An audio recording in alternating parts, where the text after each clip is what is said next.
アクアリウム初心者のおっさんが魚と暮らすためゼロから水槽の準備をしています。立ち上げてから10ヶ月以上経ってのメイン生態お迎えなんですが、いきなり新しい水槽が出てきました。ことぶきレグラスフラット F25SB フィルターセット X2 です。サイズは幅25センチ、奥行き16センチ、高さ22センチです。セット内容はカルキ抜きとバクテリア剤のサンプル、プロフィットフィルター X2、フランジ、ガラスの蓋、説明書、スポンジマットです。以前から生態の移動と同じくらい悩んでたことがあって、それに対応するための水槽です。これ後で詳しくお話しします。水槽にシールが直接貼ってあって、これほんとやめてほしいですよね。薬品使いたくないんで、テープでペタペタやって、水槽の方は綺麗に洗っておきます。この片手で持てる軽さ。90センチ水槽の時はこれでしたからね。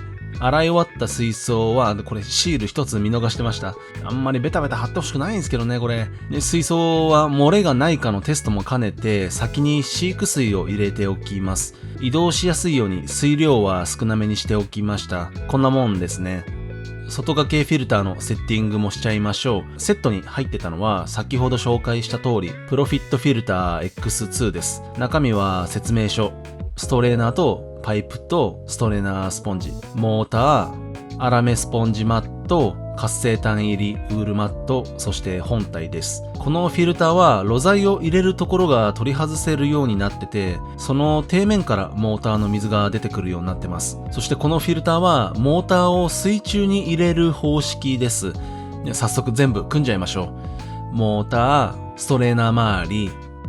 本体の固定パーツ、最後にフィルターを取り付けて完了です。露材の方は活かした名前のバイオロカリッチを使います。この辺の詳細は38番目の動画をご覧ください。露材は洗ってから使います。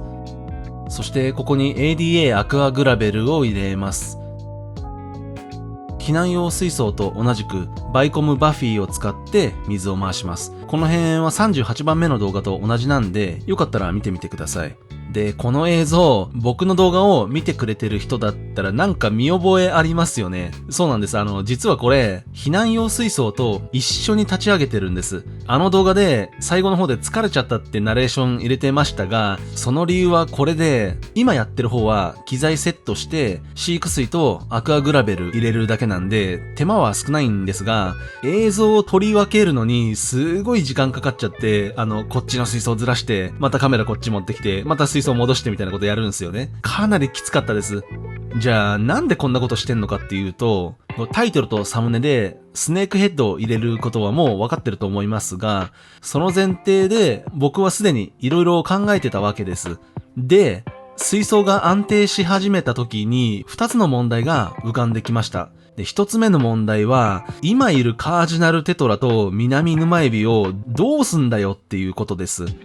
1番目の動画で、水系と魚はすでに決まってるっていう話をしました。スネークヘッドはゴリゴリの肉食なんですね。で、正直に言うと、パイロットフィッシュとエビは、そのままスネークヘッドに食べてもらう予定でした。生き餌についての考え方は省略しますが、それをね、やめることにしました。かわいそうとかそういうことより、単純にこのまま飼育を続けたくなっちゃったんですよ。水ができてない中、頑張ってくれた功労者でもあるしね。なので、魚は別の場所に移動して、一旦そこで飼育しようということにしました。それが避難用水槽になります。あくまでも避難用です。それで2つ目の問題が、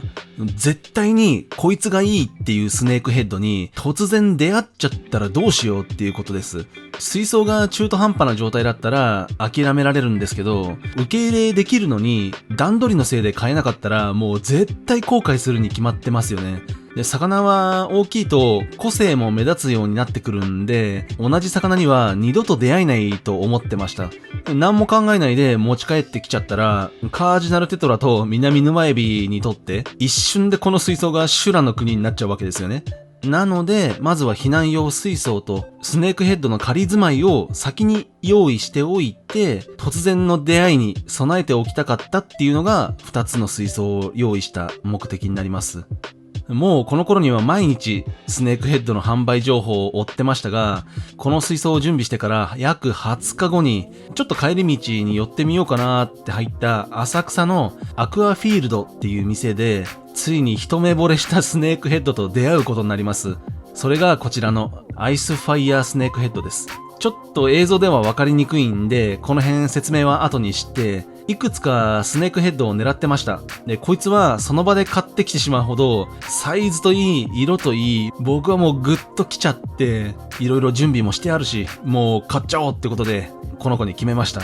とにかく水合わせよっていうことで、パッキング開けて、一旦バケツに入ってもらいます。今のサイズは11センチいかないくらいですかね。そして水は当然準備しておいた仮住まいの水槽から引っ張って点滴法で2回2時間かけて水合わせしてます。では仮住まいに入ってもらいましょう。水合わせが長かったんで水量がちょっと減っちゃったのと、撮影なのに20日間の固形取ってなくてごめんなさい。本当に今プロレーザー使えよって話ですよね。で網ですくって引っ越しです。で仮住まいね、これは。そして水合わせで水量がかなり減ったんで、水合わせに使った水を少し足しておきます。ごめんね。ショップの水はかなり薄まってるし、メイン水槽へは結局網で入れるんで、澄んでた水が混じっててもいい面があるだろうってことで、こういう判断にしました。見ての通り色がかなり薄くなっちゃって、全くアイスファイヤー感がないっすよね。これは落ち着けば戻ると思います。そして隠れて落ち着く場所があった方がいいっていうことなんで、余ってる風山石と流木で何か影になる部分を作っておきました。ちなみに餌はこの時点で2種類用意しました。こちらのカーニバルとカワエビです。肉食魚では有名な餌らしくて、サイズは結構小さめです。ちょっと匂いはスパイシーな感じですね。そしてこちらはカワエビ。亀の餌なんですが、別に大丈夫っていうことなんでこれにしました。つうかこの銀紙全然開かないんですけど、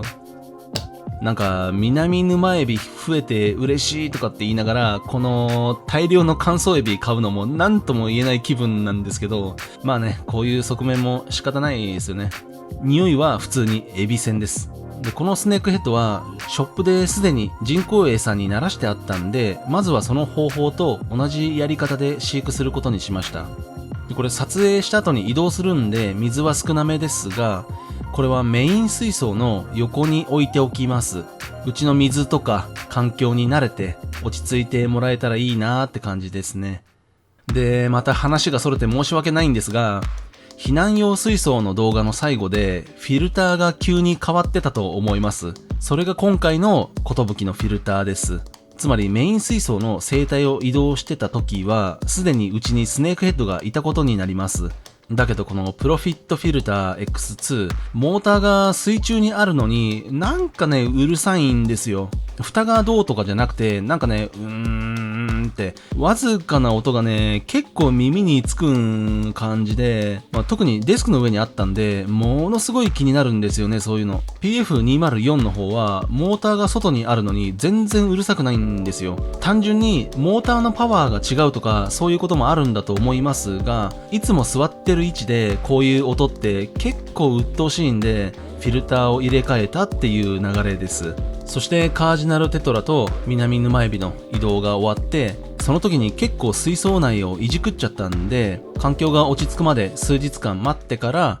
ついにメイン水槽にお引っ越しとなります。で、仮住まいの方は飛び出し注意ってことでステンレスの網と重しが乗っかってます。これも種水は一緒なんですが、ショップの飼育水もほんの少し混じってるんで念のため水合わせを行います。温度はエアコン管理ですね。仮住まいの時にずっと見てたんですけど、こんな風に隙間の部分に頭を突っ込んで砂利のところをバタバタバタってやるんですよ。夜中とかだと砂利が音立てるぐらい結構強くやってました。砂に潜ろうとするスネークヘッドもいるみたいですが、メイン水槽に引っ越しした後これやられると水草全部移動しなきゃダメだなって思ってたんで、ちょっと心配な行動でした。水合わせはこの作業を2回やっておきました。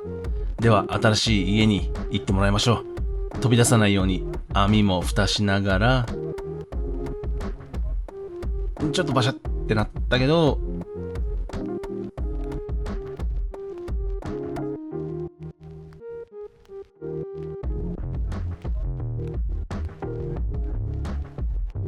これで OK ですね。いきなり僕が作ったせり出し石の下に入ってくれて、すごい嬉しいですよね、これ。そのために作ったんで。移動したばっかりの時は、奥の方にずっといたんですけど、1時間くらいかな、僕が近寄ると出てくるようになりました。これ、かわいいですね。体色の方もアイスファイヤー感が出てきてます。このスネークヘッドの名前は、アイスファイヤーとか、アイズファイヤーとか、あと目の周りが熊取りになってるんで、歌舞伎なんて呼ばれたりしてます。で、目の下が赤くて、体の下の方が青くて、で、ヒレの方も白と青とオレンジっぽい赤がある感じですごい綺麗です、これ。まだこの水槽に入ったばっかりなんで、ここから色がどうなっていくのかっていうのも楽しみなのと、照明の色も少しいじっておこうと思います。ということで、メイン生態が入ったんで、この全体の環境について少しお話しさせてください。で、まず、レイアウトなんですけど、スネークヘッドの習性を調べた上で、隠れたり休めるところっていうのをたくさん作りたかったんです。今隠れた流木の下とか石の上で休んでたり、このちょっと間抜けなヌボーンってした感じがすごい可愛いんですよね。こういう流木と水草の隙間とかも落ち着くみたいです。で、もちろんこのせり出し石も隠れるのを念頭に置いたレイアウトです。あとはこういうボルビティスの上とかバリスネリアの隙間にいたりもします。大きい水草の上に乗っかって休んでることが結構多いですね。で、先ほどちょっとお話しした仮住まいの隅っこでバタバタバタってやる行動はこっちの水槽に来てから一度も見てません。これはあくまでも僕の予想なんですが、やっぱり隠れたり休む場所っていうのが少なかったんで、隙間のところに無理やり入っていこうとしてたんじゃないかなと思ってます。今はそういう場所がたくさんあるんで落ち着いてるし、そういう行動がなくなったんじゃないかなと僕は思ってます。で、水槽のサイズについては、このアイスファイヤースネークヘッドは25センチ前後まで成長するって言われてます。で、ここが90センチで、25センチだとこのくらいですね。で、奥行きは35センチですが、魚がターンすることも考えて、泳げるスペースをしっかり作るとすると、このくらいの飼育環境があった方がいいんじゃないかなと僕は考えました。つまり何センチあれば飼えるのかじゃなくて、レイアウトとかも含めてできるだけスペースを確保するにはどうすればいいかっていう考え方です。いきなり90センチ水槽から始めたのもこの辺が大きい要因です。そして水槽の蓋をいろいろやってきたことや、シェードを作って上部を囲ってるのもスネークヘッドの飛び出し対策が含まれてます。で、この全体的な考え方についてはまた動画別で出そうと思ってるんですけど、最後にもう一つ大事なことをお話ししておきます。魚の混泳についてです。で、僕は一切するつもりがありません。つまりこの水槽に魚1匹です。他の魚は一切入れません。混泳がちょっと難しい魚種っていうのもあるんですが、それは僕にはかなり小さい理由で、レイアウトされた水槽に1匹のスネークヘッドが住んでいる水系。その写真をネットで見つけたことが僕が実際にアクアリウムを始めるきっかけであり、理想だからです。もっと魚が大きくなった時、本当に僕の理想の水系になるでしょう。とにかくこれを目指して四六時中考えていろいろやってきました。メイン生態をお迎えするまでに10ヶ月以上費やすっていう、バカみたいなやり方してますが、誰かのやり方とかセオリーはこうだっていう話をそのまんまなぞって何が何だかわからなくなるより、なぜそうなのかっていうのをちゃんと全部調べてから自分で理論を組み立てて一つ一つ様子を見ながら大丈夫って言える状態で次に進めるっていうやり方でここまでやってきました。動画を編集してる今現在、スネークヘッドはもう変わらずご飯もいっぱい食べてるし、水槽全体も全く異常はありません。レイアウト水槽だと大変な面もいろいろありますが、手間暇かけて魚を育てるのがもう僕がやりたいことなんで、本当に嬉しくて楽しいです。これからの生活もすごい楽しみですね。とにかくメイン生態入りました。もう嬉しくてしょうがないです。それでは今回使った金額です。アイスファイヤースネークヘッド 15,000 円、カーニバル899円、亀の餌川エビ774円。この3つは東京浅草のアクアフィールドで購入してます。ことぶきレグラスフラット F25SB フィルターセット X2 2838円。ここまで合計で24万1115円となりました。で、次回はこれで完成ですって言いたかったんですけど、最後に少しだけ水草に気になるところがあるんで、その作業をしたいと思います。陰性といえば、それではまた。